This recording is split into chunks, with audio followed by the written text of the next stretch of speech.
What's going on, guys? Welcome back to the channel. Today we're going to be checking out Jeremy Clarkson's The Victoria Cross for Valor.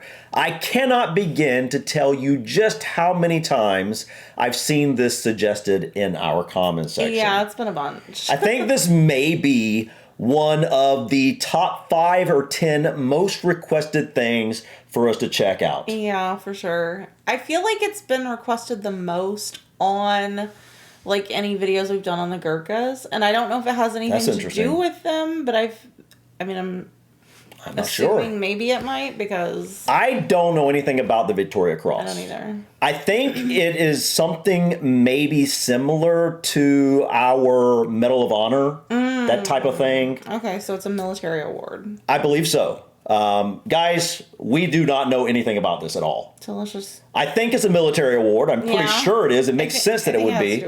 But the Victoria Cross, when I see that, I wonder if it has anything to do with Queen Victoria. I'm sure that was the original, like... Maybe that was the original time period it came about. I don't know, guys, but this is a long one, so we're going to quit rambling and jump into it. So let's get started and check out Jeremy Clarkson's The Victoria Cross for Valor. In September of 1944, the Allied armies were advancing fast towards Germany. But a huge obstacle stood in their way: the River Rhine. An audacious plan to capture 8 of the bridges across it in one fell swoop started well. But everything went disastrously wrong with the final quarry. I've heard of that river. I don't know where it's at. The bridge at Arnhem.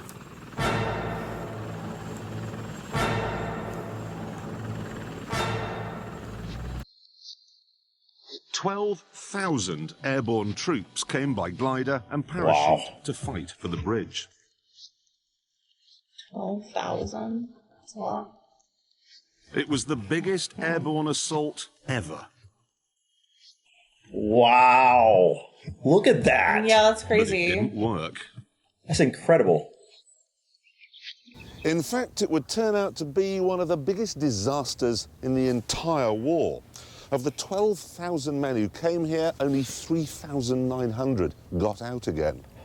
However, the battle produced some of the most astonishing feats of bravery in British military history. That's insane. Okay, just a second. So 1944, that would have been World War II? Mm-hmm. Okay, and the Rhine River. I want to look that up really quick because I just want to know where that's at. I think that's Germany, right? That's what I was wondering, I thought, but let me see. The Rhine River is one of the major rivers in Europe. It goes through several countries, including Switzerland, Germany, and the Netherlands. Okay. All right. So probably Germany. Yeah. One of the men fighting here was Major Robert Cain of the South Staffordshire Regiment. He arrived in the war zone by glider on September the 18th, just another ordinary man who'd given up his ordinary job to fight in the war. Can't imagine. Can't imagine that, yeah. But 10 days after his glider Knowing landed what you're putting yourself into. very field, this ordinary man would have done something extraordinary. He would have won the world's highest award for valor, the Victoria Cross. The highest award in the world? It is almost impossible. The highest in the world? That's what it said. In 150 years since it was created, the number of British and Commonwealth troops who've seen action is in the tens of millions. But only 1,351 of them have been awarded the Victoria Cross. Oh, wow. So it's a very big deal, clearly. The chances of surviving a VC action are just 1 in 10. But if you do survive, the medal can never be taken away from you. You can go to the gallows wearing it. And no matter how many letters you have after your name, VC always comes first. Victoria So if we see someone with VC in front of their name, that means they've received the Victoria Cross. Wow. 1,350 out of millions. Yes. That is insanely rare. Wow.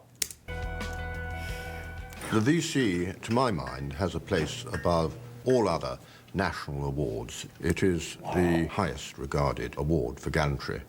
People have it in their minds that the Victoria Cross is something special, and anybody who's got the Victoria Cross must be somebody special. And they're right.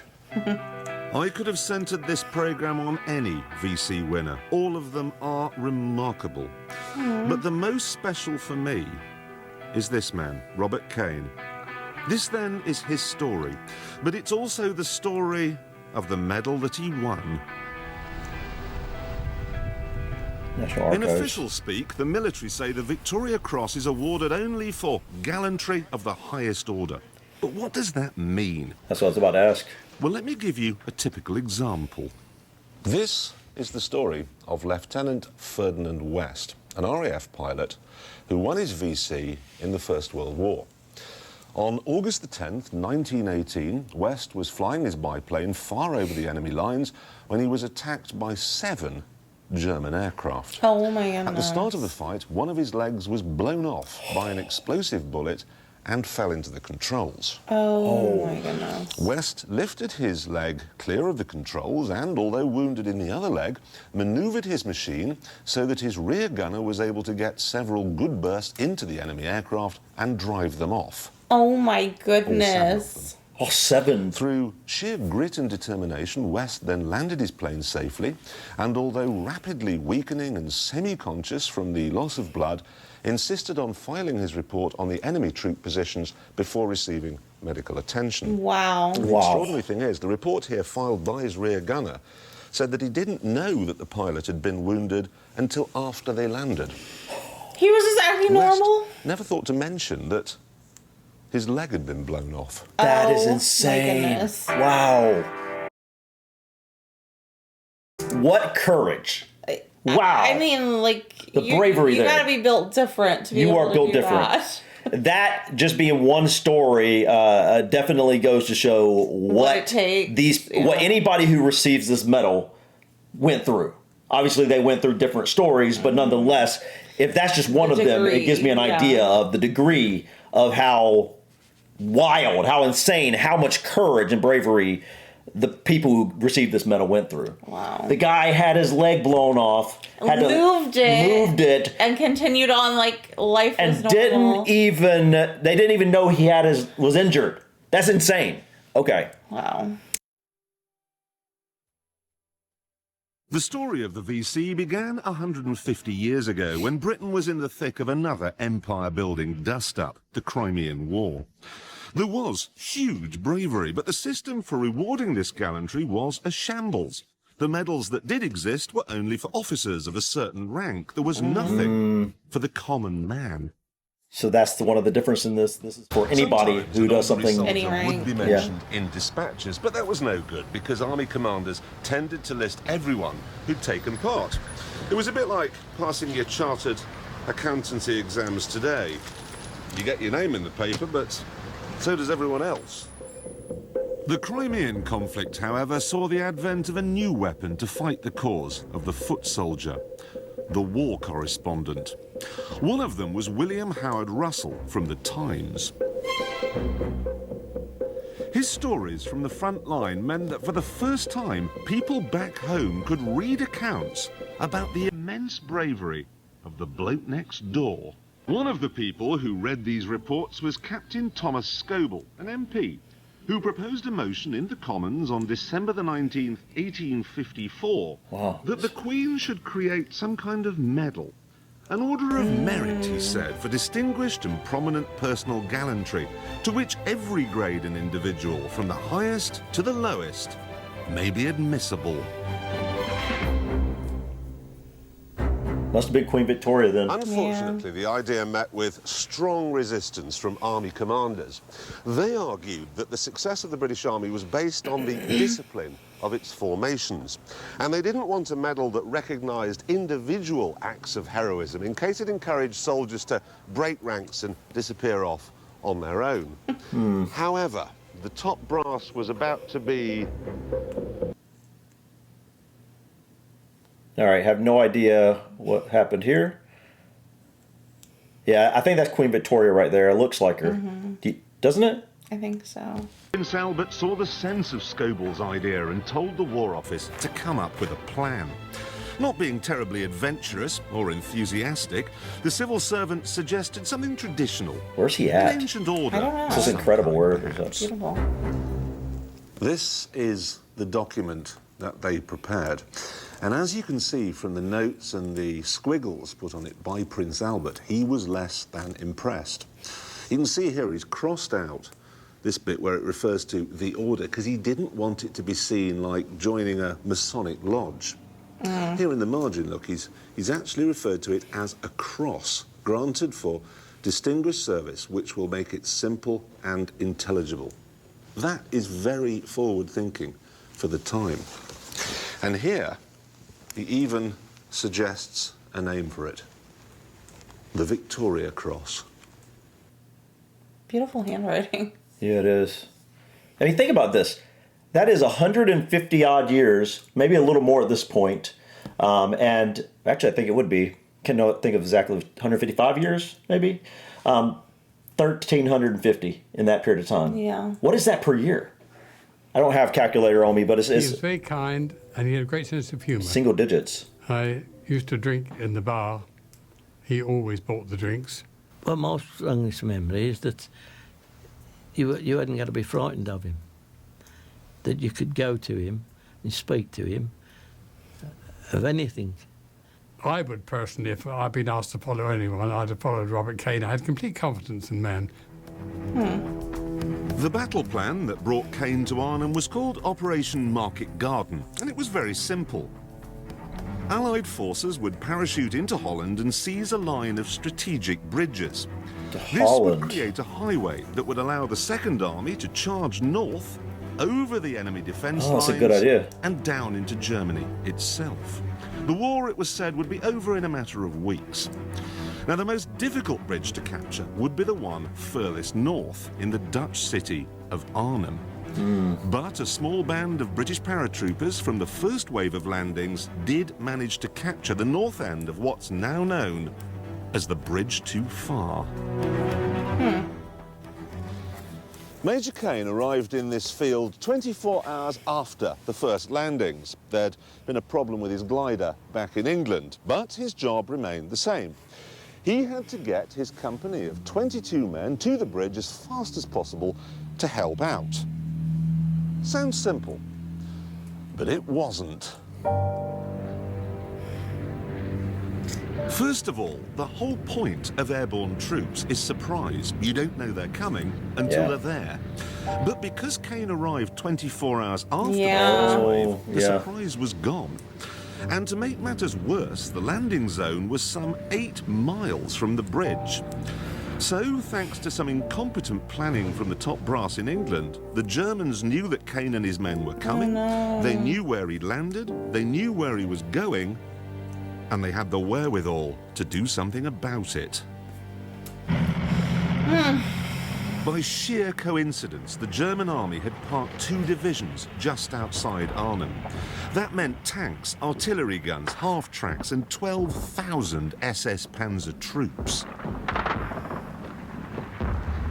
Lined up against this wall of armour was the airborne British soldier, who by the nature of his job travelled light. He only had a Sten gun or rifle, knives, grenades, only a few anti-tank weapons were brought. Can you imagine seeing that just barrage? Descending upon you? Yes, coming from the sky. Yeah. Hundreds, if not thousands of them. That's insane. How many did they say it was? 12,000? Was it that many? I feel like it was. That seems like a lot. That seems like a crazy amount. And only like 3,000 and something. That's insane. I could be off on that number, but that's just for some reason the number that's popped in my head. It does sound right, but it just seems like too many. It just seems like an insane amount. Maybe we're wrong on that. If we are, let us know in the comments, but that seems like the number they were saying to begin with. Because no one thought they'd be needed.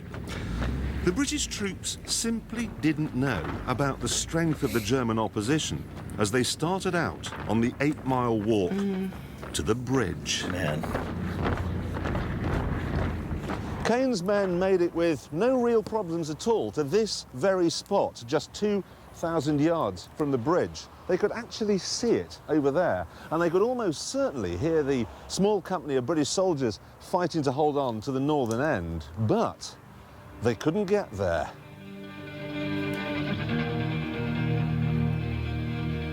The Germans had had all the time in the world to get ready, and they were ready. Down there, on the other side of the river, they had artillery. On the other side, up there behind that modern building, there's a piece of high ground. They'd put mortars on that. Dead ahead were tanks and infantry.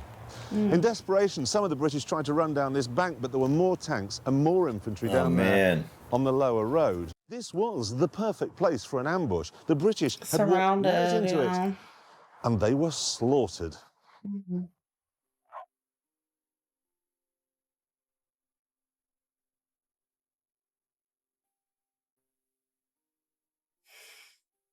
Of the 400 South Staffs who fought here, only 100 would escape. Wow. Sad. Cain called it the regiment's Waterloo. 25%.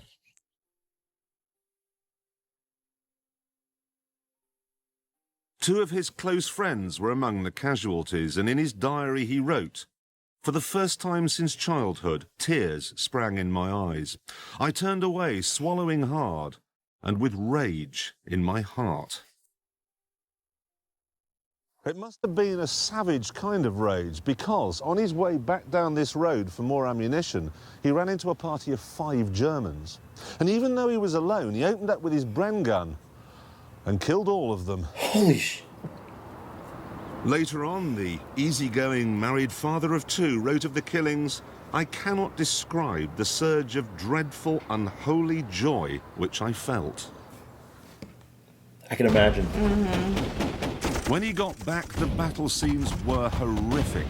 He wrote, "We passed Taffy Williams, a grand little Welshman and one of my originals. Only his head and face were untouched. The rest of him was unrecognisable." And so, with his company decimated, Cain was ordered to retreat. He'd bagged 5 Germans single-handed, but that made him a soldier, not a hero. There was still no hint that this man would win a Victoria Cross. I look at him and I do see someone mild-mannered. Yeah. He just has that look of someone who wouldn't kill someone under normal circumstances. Yeah. Designed to be simple. In fact, when it was unveiled in 1857, the critics were horrified. The Times called it poor-looking and mean in the extreme. What's it made of? People were used to medals like brass, chandeliers maybe? as big and as glitzy as firework nights. Kind of just look like it brass. was always assumed that the grander the medal, the brighter it should be.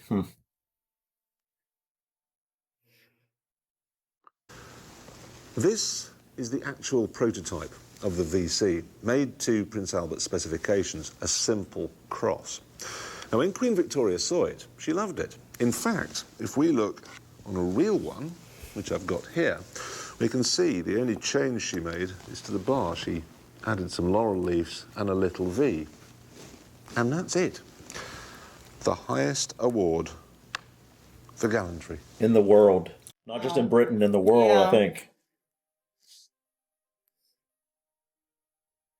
So I'm curious, does that, it says something about it was the highest award in the world. So are there any soldiers outside of British soldiers that have ever received that? I don't know. I would be surprised. I mean, I feel like... But because it said in the world, it makes you wonder if other... I don't think so, but... Yeah, let us know if you know anything about that, guys. Strangely, the metal from which all VCs are made is not kept at the palace or under the Bank of England. It's to be found here, at an army supply base near Telford in Shropshire.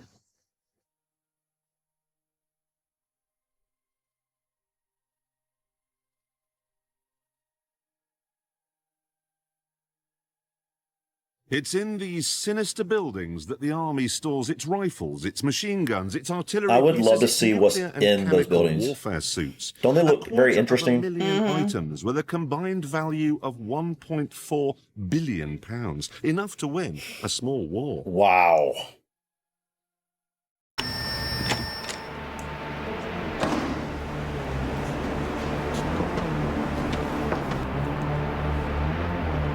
I bet that's secure.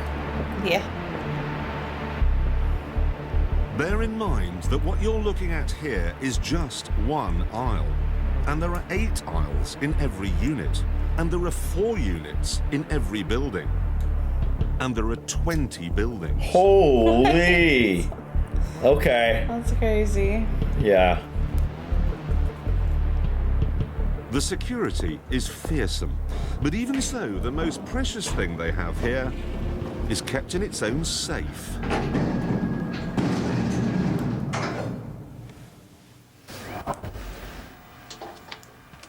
A safe with its own alarm and its own all-seeing CCTV camera. This is it. It's a lump of bronze from a Chinese-made cannon that was captured from the Russians at Sevastopol in the Crimean War. And it's from this lump of metal that all Victoria Crosses are made. Oh my gosh, so bronze. And It's a one piece that... So it's from, did they say the cannon? I think so. So all the medals, all these Victoria Cross medals have been made from this one lump of bronze. Not only just the one lump of bronze, but it comes from something that has historical significance already. Right. And it's a finite amount, so... A very finite amount. That explains why it's so rare. Was that it? Like, there is no more left other than that? I don't know. I wonder how much bronze they have left in order, like, how many more medals they can make I don't know. out of that. It doesn't seem like it would take a lot. No, it doesn't. But that wasn't a huge amount of No, I mean, he was holding it, so... Hancocks have made the medal since the day it was created, and it's always given their craftsmen a bit of a headache. It's made of very insignificant, valueless metal. The metal itself is, I suppose the right word is unstable. It's not nice metal, like pure copper or pure silver or pure gold or pure bronze. It comes, as most people seem to know, from cannons which were captured. So it's already been used once, and the more often you use it, the less stable it becomes. Did you notice that they've been making this metal since the beginning? It said established in 1849, meaning that this must have been one of their, right, like within the first few years of this company being around when they started making these medals. Down in the vaults of this jeweller's, you will find 7 VCs, the last of a batch that was cast over 30 years ago. They're all unengraved. Wow. They're all waiting for an owner. So they've already made That makes sense. a lot of these. It does. It's a big It's ready to go. VCs are going to look alike. But what makes them unique, of course, is the information on the back. The engraving of the man's name and regiment and the date. And until they are issued, they are literally valueless. 1942, 3, 4, that sort of time, Hancocks were charging £1.10, £1.50 in our modern language, to each of the services. And now, a VC which may have cost those sorts of sums in 1943 could well be worth on the market £150,000 to £200,000. It does actually become priceless once it's been issued, because it can be identified for a particular man on a particular day in a particular action. That's crazy. And it's the history which is carried forward. So it literally isn't worth anything monetarily until It's issued. it's actually attached to a name and a rank. Makes sense. I guess it's attached to the story Right. of why they received this. Major Robert Cain's VC story was about to begin.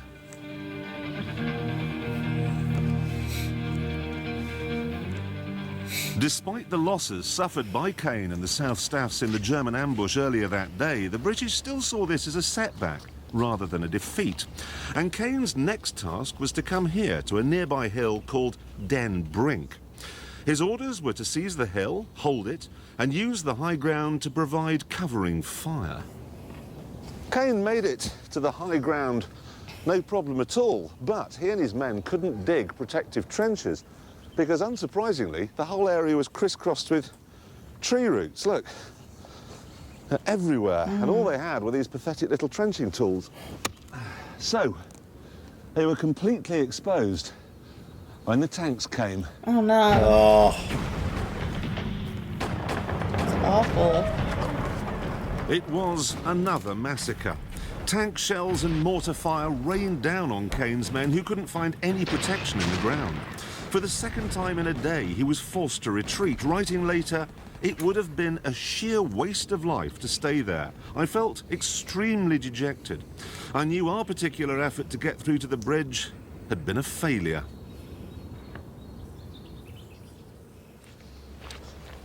Cain took 100 men to the top of that ridge, but when he came down, 90 minutes later, 40 of them were gone.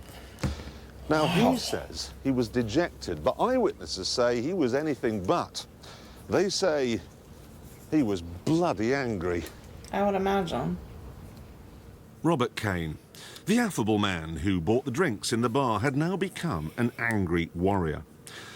So is anger the fuel which stokes the fire of a VC winner? He reminds me, just off the little bit I've heard about him, he reminds me, like, you know how you hear about, like, don't mess with the quiet type? Yeah. Right? He seems like he was probably one of these... I don't know if he was quiet, but... No, but he seemed, based off of what we're hearing, and he looks like the guy who would have been... strong, silent type. A strong, silent type, just a family man type of deal, and someone that on the surface you wouldn't see them as someone that would go out here... capable of something like that. Yeah, and be that warrior. But he became that because of what he experienced. Yeah. Many VCs are won in the heat of the moment, and undoubtedly the adrenaline gets going and inspires people. There's all those medals back there. And their emotions will come up to the top, and anger is likely to be one of them because it will. They've been seeing their own people being killed, but I believe very firmly that a VC winner has complete focus on the job in hand, and he may have these emotions, but he's got them under control. Anger, stoic, without being under control, is a useless emotion to have. Yeah. But anger controlled and directed towards defeating the enemy is a most effective weapon. Yeah, very valuable. This man is a classic example. In November 1965, Rambahadur Limbu, a Lance Corporal in the Gurkhas, was fighting in the Indonesian War. Okay. During one battle, he ran across 60 yards of open ground, completely exposed to a hail of murderous machine gun fire, so he could rescue a wounded soldier. Wow. It seemed to onlookers like a suicide run the first time, but then he did it all over again to come back with a second soldier, and then again for a third time to retrieve their Bren gun, which he used to charge down and kill the enemy. Oh my goodness. He won his Victoria Cross in just 20 minutes, and afterwards said that it was the anger of seeing his friends wounded that had driven him on. Yeah, I guess you never really truly know what you're capable of to that extent unless you're put in a situation like that. You can't say one way or the other what you would do or how you would act. Because you can't even imagine what that situation feels like until you're in the middle of it. And you're not using your like reasoning brain. It's your instinct survival brain that's taken over. Very true. Yeah.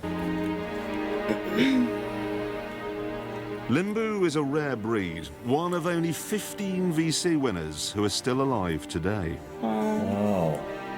Look at all those medals. They've all faced death in its most horrendous way, or most obvious way, and they've cheated death, and they don't have to prove anything to anybody.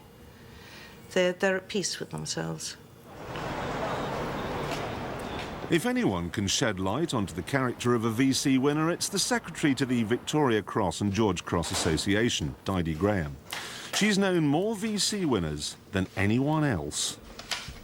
The principal common quality amongst Victoria Cross holders I've known is an overriding humility and the huge inner strength, which doesn't need to show off or throw their weight around in any way at all.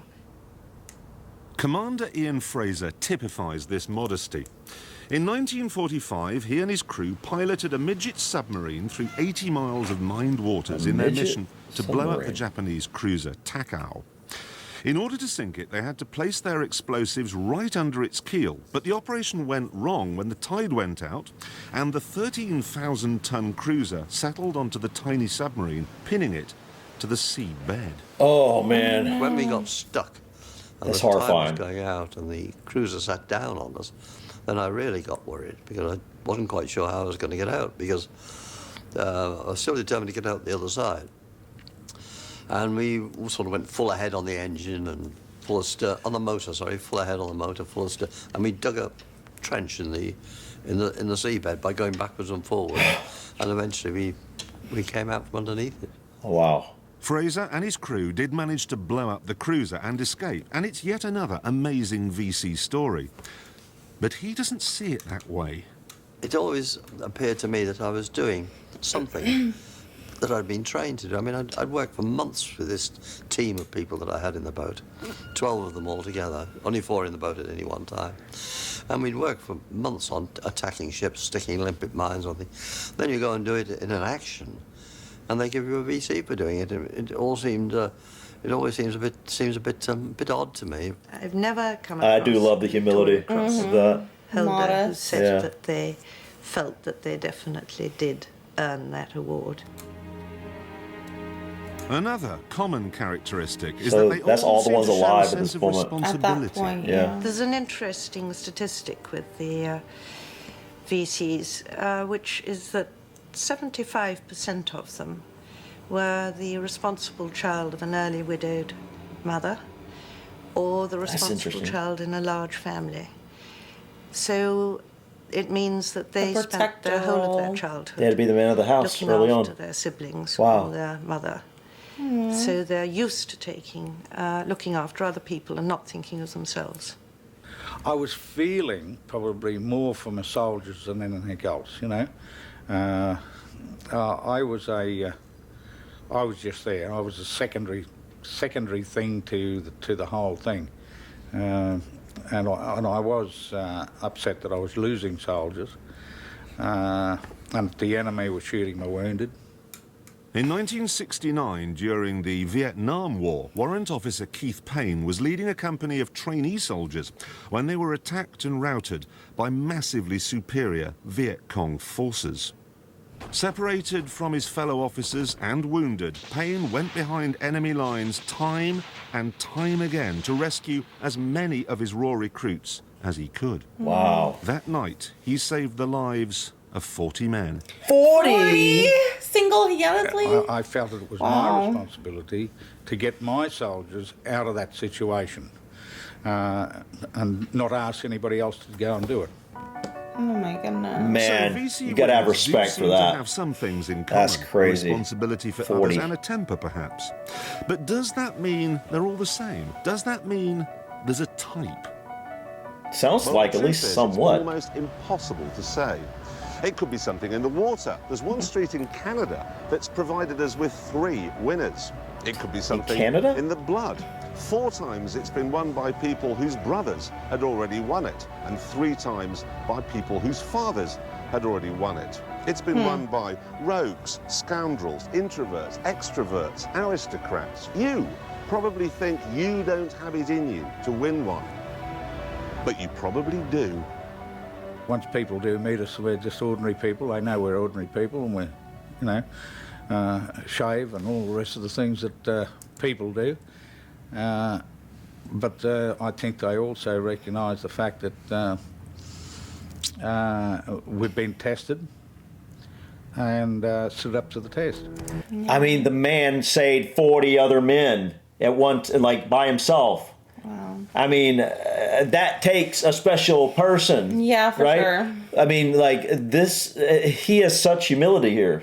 I mean, that's really, really special. Yeah. I mean, I think Jeremy Clarkson is partially right. I think most people probably have it in the right circumstance to do something very special. Like in the right circumstance, they want to save their fellow friends and soldiers if they're in war or whatever. But like to do something like go over and over and over again in enemy territory and save 40 men. That takes someone very special to do something like that. That's amazing. In Holland in 1944, Major Robert Cain had been tested twice, but worse was to come. Goodness. This was the picture at Arnhem. 40 miles to the south, the Second Army, seen here in red, was bogged down. And with reinforcements unable to get through, the men holding the north end of the bridge were soon to surrender. Cain and the remaining airborne troops were ordered to pull back 3 miles west to the village of Oosterbeek. A horseshoe of defences was then erected in the hope of holding off the Germans until the Second Army could break through. That'd be a scary situation to be in. Picture the scene. Yeah. Try to put yourself in the head of someone who was here that day. You were part of the largest airborne assault ever, but your mission has been a complete failure. That's the first thing. You were supposed to have been here 2 days, but you've been here for 4. You landed with 12,000 men, but at this point only 3,900 are left. So it's almost certain that you've watched close friends get killed. You've been fighting pretty much non-stop for those last 4 days. Yeah, so you'd be it's exhausted mentally you've and had any physically. sleep. Yeah. You've no food. You're low on ammunition. And the Germans have cut off the water supply to the village that you hold up in. And there's no way out of the village because you're surrounded on all sides by tanks and artillery and mortars and flamethrowers and 6,000 German troops. Can you put yourself in that situation? I mean, like really, I can try to, but like I said, unless you're there experiencing it firsthand, right. you can't. But can you at all just kind of like feel It even would feel slightest what that would feel like? It would feel hopeless. Like, it would feel. You're surrounded by at least double the amount of troops you have. You've lost, like, I don't know, off the top of 60% or so of your fellow soldiers right away. And you're surrounded by many, many more of the enemy. And you have no food. You're tired. You've been fighting nonstop for 4 days. No rest, no sleep, no recharging, so to speak. That would feel a bit hopeless. And unknown land, like you. Yeah, unknown land. That's another one. Absolutely. And then someone gets a radio working, and you find out that the Second Army, which was supposed to have been here 2 days earlier, is still 5 days away. Oh. Imagine how that must have felt. Oh man. That sense of hopeless desolation and isolation. That sense of, well, we're going to die here. Yeah. To make matters even worse, the RAF was dropping vital supplies of food and ammunition at prearranged landing zones, not realising they'd been overrun by Germans. The British soldiers in Oosterbeek were they literally almost 90 feeding the German enemy, into enemy hands. So the Germans must have felt optimistic, but they were reckoning without Robert Cain. His job was to defend the tip of the horseshoe by the river. This was the short straw, because if the Germans came through here, they'd cut everyone off, and the Brits would be finished. That night, an eerie silence descended on the bridge. Everyone knew that meant the British holding the north end had finally surrendered, and as a result, the Germans could now turn all their attention to the siege of Oosterbeek. I know. What's more, as the British forces grew weaker, the Germans were being reinforced with men and equipment. They weren't getting their supplies. Equipment that included their most formidable battle weapon.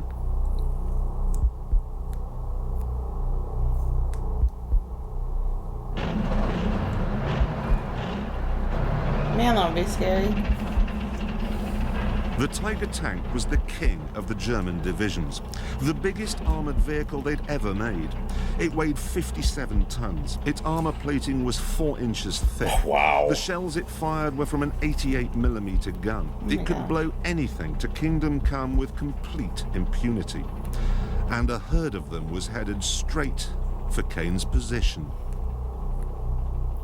On the second day of the siege, a Tiger tank rumbled down the street at the top of that bank over there. Now, Major Cain was down here on this piece of waste ground armed with a Piat gun. Now, British troops hated these things. It was a botched piece of design. It was heavy, it was ungainly, it was inaccurate, and the shell it fired was virtually useless against all known sorts of German armour. And those were the good That's what it things about fired? it. It looks like it. The bad thing was trying to cock it. You had to Oh stand my on the goodness. end like that, and then Are you serious? which isn't so bad now because the spring's 60 years old and quite weak. But back then, that would often take 2 guys. And then, once it was done... That is so impractical. That's his weapon? Which meant what? feeding it in like this. It's immensely fiddly even today. So what it must have been like when you had 50 tons of Tiger tank bearing down on you. Isn't bear thinking about. That is insane. Cain managed to load the Piat by himself and take up position behind a little hut. He waited for the Tiger to be 30 yards away, took aim and fired. It was a good shot. The shell went right underneath the tank and blew up, causing no damage whatsoever. All it did was alert the crew inside that he was there. That he was there. Oh no! A shell from the tank's 88mm gun blew the hut to smithereens, but at the last second, Cain grabbed his Piat gun and ran for cover past the tank's machine gun to a laundry. Now, once he got there, he reloaded the Piat and got ready to fire it again. The second shot was as good as the first, but the effect was exactly the same as well. Nothing. So the tank turned its gun again and fired again. And this time it killed Cain's spotter, Lieutenant Ian Meitler. Now, at this point, a sane man would have got out of there. But you've got to remember, Cain had lost 100 of his men by this stage. Yeah. He wasn't in the mood for getting out.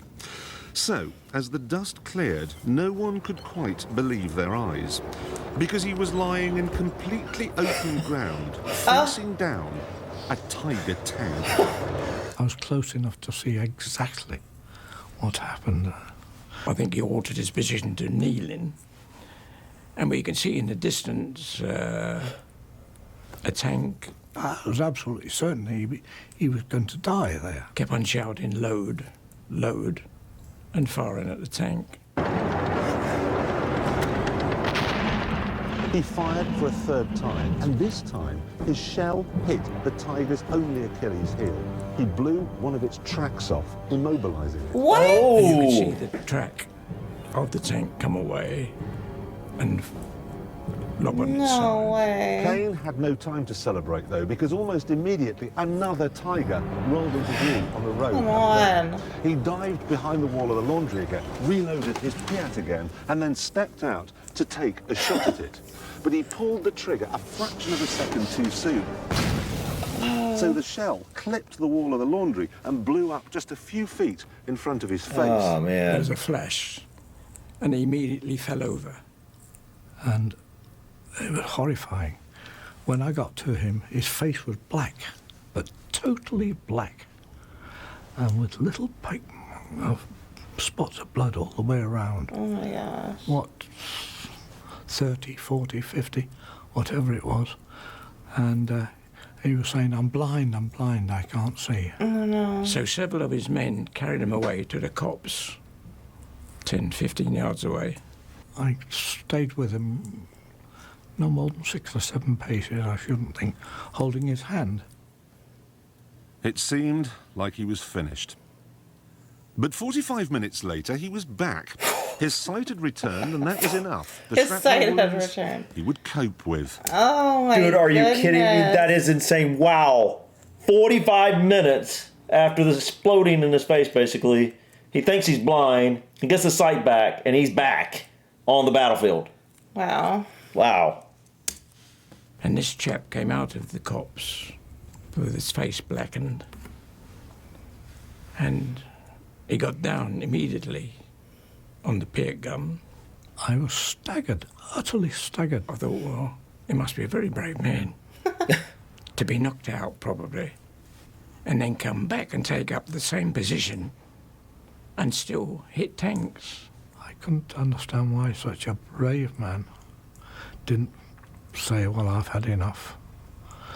He'd done his lot and still kept going. But it was still firing when we left.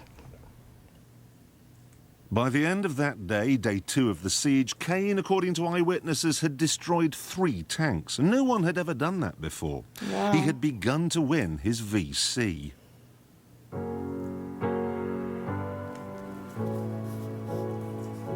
This lump of bronze is only big enough to produce 80 more medals. But there's no need to panic about it running out just yet, because over the years it's become harder and harder to win a Victoria Cross. In the early days, simply whirling your sword at a heathen was often enough, but that changed toward the end of the First World War, and the figures back this up. In World War I, 634 medals were awarded, but in World War II, that dropped to just 182. Oh, wow.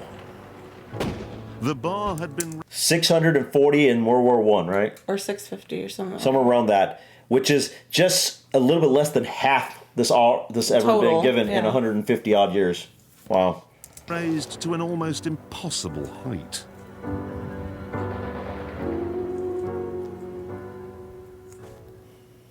During the Arnhem Battle, a glider pilot called Lieutenant Mike Dauncey found himself defending a sector very close to where Robert Cain was.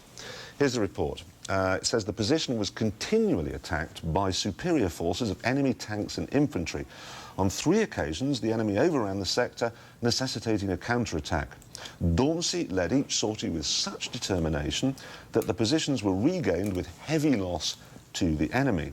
In the face of heavy small arms and mortar fire, he personally attacked machine gun posts with complete disregard for his own safety. The next day, the Germans attacked again with tanks and self-propelled guns. This time, Dauncey lost the sight of one eye. In spite of the pain, though, he refused to be evacuated. And then on the next day, they came back with tanks again. His men withdrew, and he was left alone, facing down a tank. He threw a gammon bomb through its hatch and blew it up. Wow. Now, for this, he was recommended for a VC, but they turned him down. That's how hard it had become to win one. Wow. Oh, my goodness. Since the end of the Second World War to the present day, only 11 VCs have been won. And this creates a problem. That's crazy. The fewer VC winners there are, the greater the burden of living in its spotlight. I'd sooner have back with me the pals, my buddies, my comrades back with me, rather than any medal. In 1951, Private William Speakman was part of a battalion of the Black Watch Regiment defending a hilltop in Korea. The hill was attacked by 6,000 Chinese soldiers, and with the Black Watch troops outnumbered by 12 to 1, the situation looked bleak. 12 to 1. But as the hill was about to be overrun, Speakman appeared like a 6'4" human grenade launcher. Then I thought, well, all this stuff has been done. We've primed them. I might as well use the bloody things, you know. So that's it. And we went up there and we just did it. Wow. 10 times he went back for more grenades. And then when they ran out, he lobbed beer bottles and ration tins at the Chinese. Anything he could get his hands on.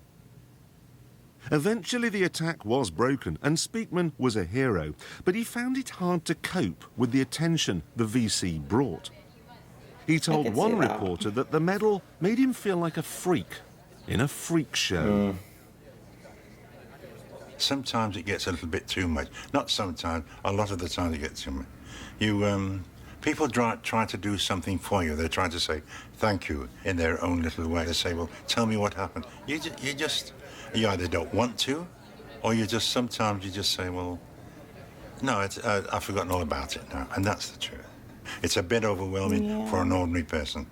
The difficulty with the Victoria Cross, or an award of that standing being awarded, is you were just beginning to get over the shock and the horror of what you've been through. And then you're given this award and you have to relive it all over again. That's true. For the rest of your life, because people will be asking you about it for the rest of your life. I hadn't even thought about that. Every time someone asked you about, oh, what'd you do to get this dragging cross? all this PTSD up again for you. Like, because obviously if you did something, especially nowadays, because it's so hard to get it, if you did something to receive the Victoria Cross, that means that was some seriously intense battle. Yeah, it just put a lot of pressure. Yeah, on it really does.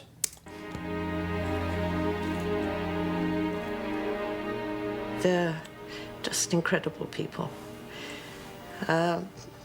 I'm being soft about them because they were tough men that day. But when I first started being involved with the association, there were 450 alive, and now there are only 15. Wow! So there's been a lot of sadness. But we've had some incredible times together.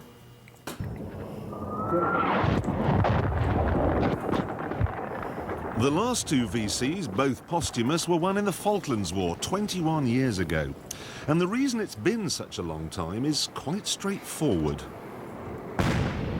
Modern warfare with remote-controlled weapon systems, drones, so forth, arguably separates you from the enemy in a way that hasn't happened in past wars. That's it true. gives you an idea of how rarely you can justify a VC and how infrequently the opportunity, and it doesn't need an opportunity, the opportunity to win a VC comes past your door. Yeah. The days of soldiers sticking their heads above the parapet and taking out half the enemy with nothing but a fruit knife are gone. The days of soldiers like this man, Gurkha rifleman Lakiman Gurung. In Burma, on May the 13th, 1945, Gurung was manning the most forward post of his platoon when 200 Japanese soldiers attacked the position. 200? Grenades were thrown into his trench, which Rifleman Gurung snatched up and threw back. Unfortunately, the third grenade exploded in his hand, blowing off his fingers, shattering his right arm, and severely wounding him in the face, body, and right leg. For the next 4 hours, wave after wave of fanatical attacks were thrown in by the enemy, and all were repulsed. Even though Gurung, alone in his trench, had to load and fire his rifle using only his left hand. Of the 87 enemy dead counted in the vicinity after the battle, 31 lay in front of Gurung's position. Wow. 31. Left-handed. Yeah. Like, only one left arm. So, is the greatest medal in the world in danger of becoming extinct? Will those 7 in the safe at Hancock's Jewellers ever be engraved? I think it would be quite wrong to say that there will never be an opportunity for a Victoria Cross to be won in future warfare. There will be opportunities. There will always be personal braveries in an intensive operation, a long drawn-out operation, that deserves that. It's just less opportunity for hand-to-hand combat, which is honestly good. Candidates being awarded the Victoria Cross. Courage isn't lost from mankind. It's just the circumstances. Back on the banks of the Rhine, Major Robert Cain was into the 3rd day of the siege of Oosterbeek, and the Germans had changed their tactics.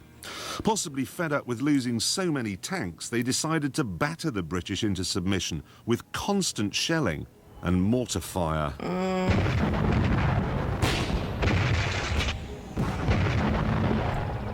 The Germans, by this stage, had ringed the British positions with 100 artillery guns, along with 12 of the dreaded Nebelwerfers, multi-barreled mortars which fired 6 bombs at a time.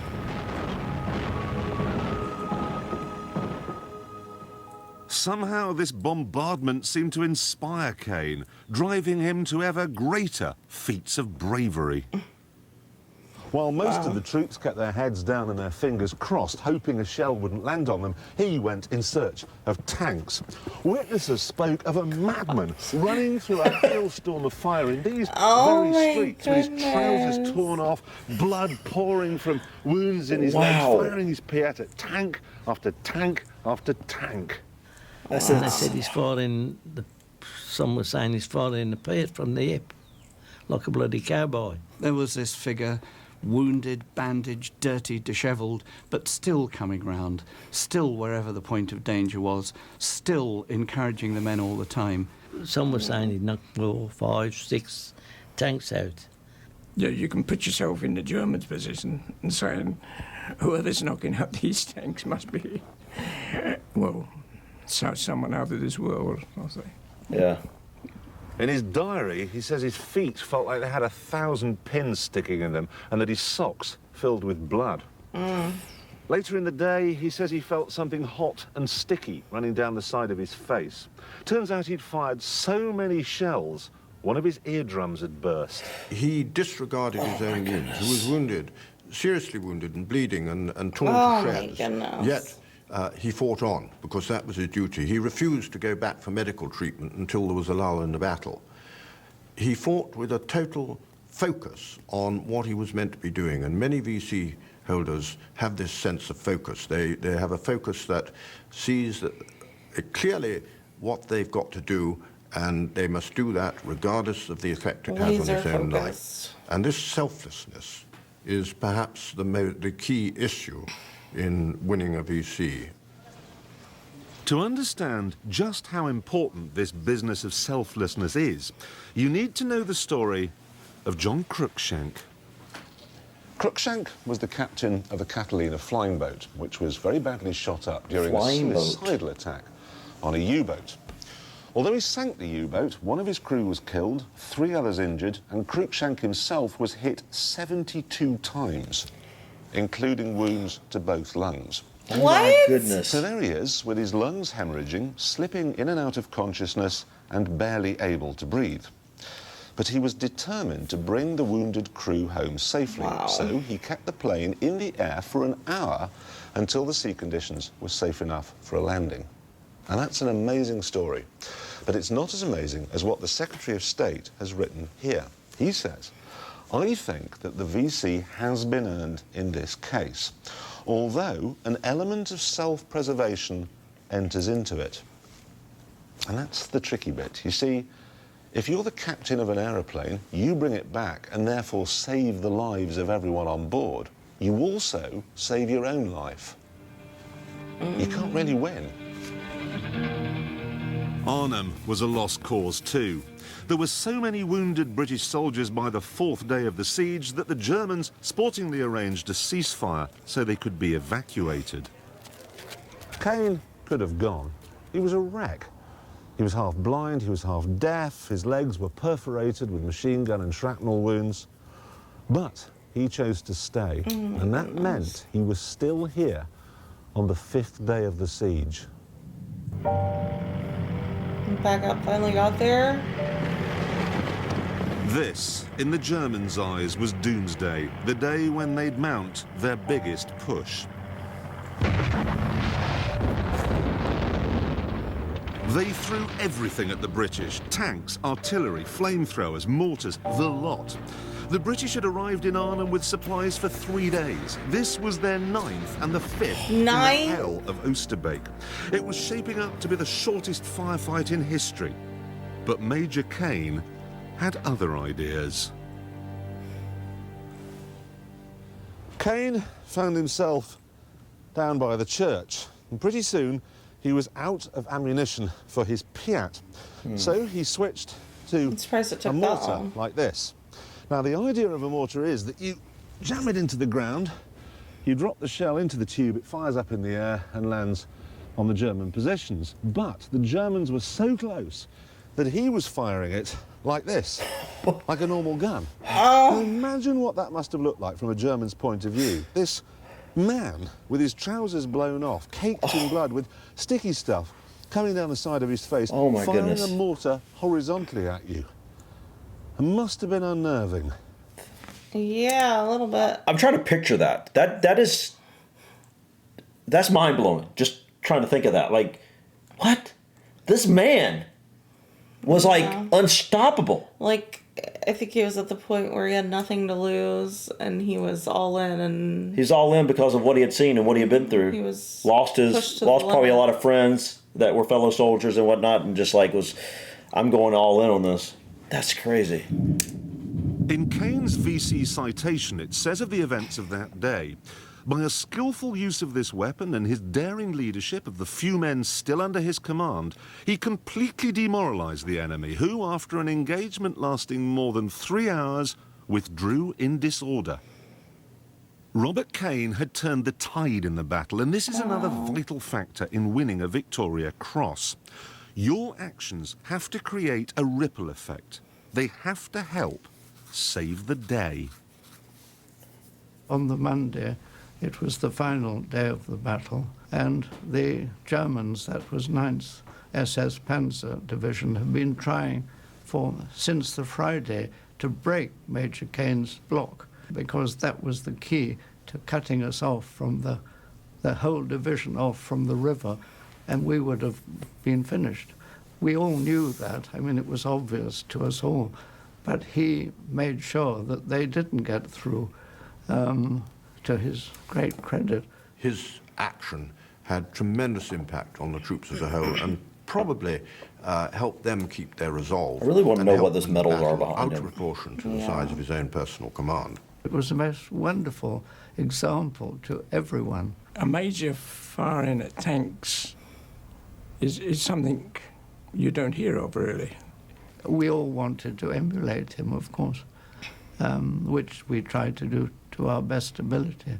The effect that Major Robert Cain had on the men was obviously his leadership, and the fact that they were... He wasn't giving up. But he was moving, he was showing himself, he was rallying where there was the greatest danger, and that has the most huge... With so much physical trauma to himself. Who have just got to stay there and endure and be brave. They need something to focus upon. He was that focus. He led by example completely. I mean, I'm sure that whoever got back over that river, or the South Staffords, could owe that fact to Bob Cain. And nobody else, because it was his example that rallied them.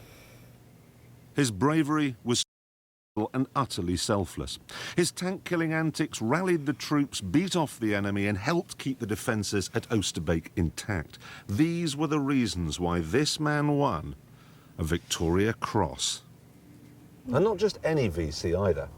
According to his commanding officer, Lieutenant Colonel Derek McCarty, it was the finest Victoria Cross of the whole war.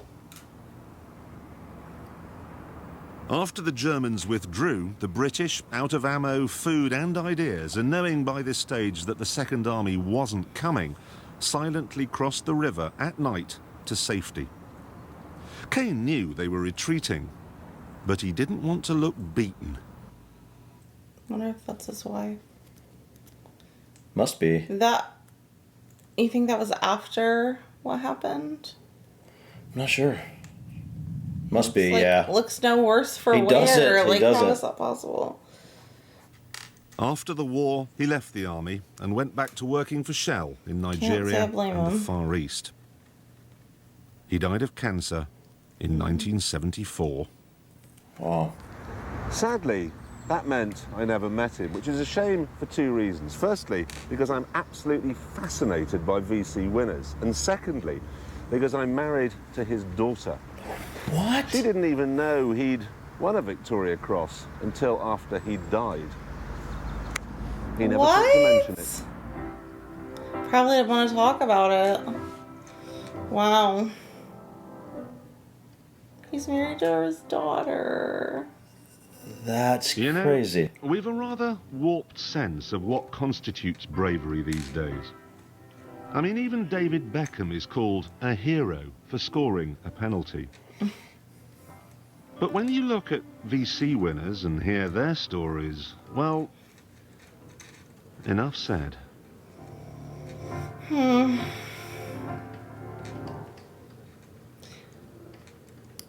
That was a really great documentary. I see why so many people recommended it. Yeah. I had never heard of the Victoria Cross before it was brought to our attention recently. And I can't believe I've never heard of it. I know. It's like it's incredible. No words. You know, and I think he made a good point here at the end that The word bravery. The word hero is thrown around too easily these days. I agree. I mean, so often we hear, like I said, someone does something really big at a sporting event and they're a hero. Right. When back in the day, it was these men that were heroes. It was the reserved for acts of. It was the firefighter that saved a family in a house, or it was people that actually did things that actually truly impacted people's lives. And all too often these days, we don't see that. Not only do we see hero being thrown around too often, we also don't seem to acknowledge the actual heroes as often. Right. And I think one of the reasons we probably haven't heard about this is maybe because it has been given out so much less since World War II. That's a good point. And most of them have passed away since then. I don't know when this documentary was. I think this is a little older. Yeah, this is at least a few years old. But I think, what did she say, 13, 14 were around now? I don't know. But only 11 have been given out since when? World War II? Yeah. Wow. I wonder who the last person was. It the one man we saw? Was he the last one? Well, I think it was the most recent ones were 2 in the Falkland War that were awarded posthumously. Yeah, we didn't hear about who they were. I don't think so. And that was posthumously. But so we haven't. So did anybody in, for example, Afghanistan? It sounds like no one like in the recent wars were given a Victoria Cross. And like they said, it's getting harder to win one. Yeah. That man, what's his last name? Which one? The main guy. Yeah, the main character. Robert Cain. Robert Cain. Yeah, I want to remember him. Robert Cain. It's mind blowing. Like all he went through. He saw so many of his men die, and then he goes on and he takes on these insane tanks by himself. Basically loses his mind to end this. He's like all in it. And then somehow comes home and goes back to just being a dad and a husband. His daughter doesn't even know. Yeah, didn't know. And then she randomly marries Jeremy Clarkson. Wow. Now I get why he focused on him. That's his father-in-law. Yeah, that was a cool twist at the end. Yeah. Wow. Anyways, guys, this was incredible. Definitely recommend other things like this. Things that we'll be interested in. Check out the Falklands War. Yeah, absolutely. Battle of Britain, the Blitz, all that. But. Yeah. But if you have any other suggestions about things like this, please feel free to recommend them in the comments. We do appreciate it. But I think that's it for today, guys. Thank you so much for stopping by. Please click that like button. Feel free to drop your comments or suggestions about this video or others. And don't forget to subscribe to continue to follow us on our journey. Until next time, guys. Peace.